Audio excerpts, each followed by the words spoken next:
Bonjour papa. Bonjour. Mboula ezobeta na français balobaka nini? Mboula ezobeta na français. Bon ngapene biso wana madame biso. Mboula ezobeta na français.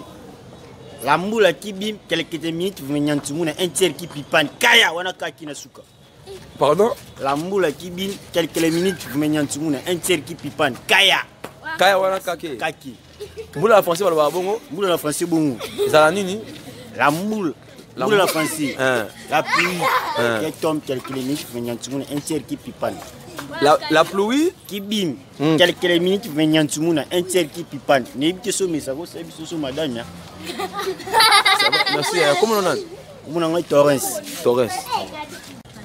Bonjour papa. Ah bonjour. Qu'est-ce que signifie avion? Avion. Avion. Avion.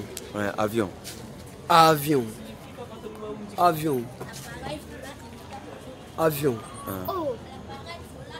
Accident.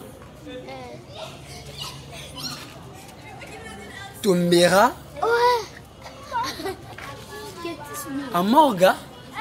Pardon? Accident. Tombera à morgue. C'est ça, avion? Avion. Accident tombera à morgue. À morgue. À morgue. C'est ça.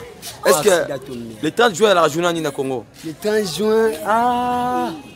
Le 30 juin, j'ai la journée balouba babanda kopa moto.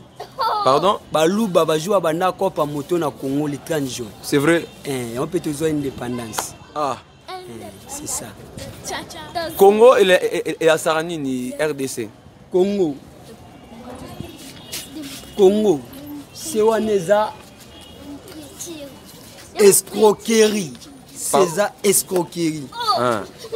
Koaneza. Nankoko? Pardon?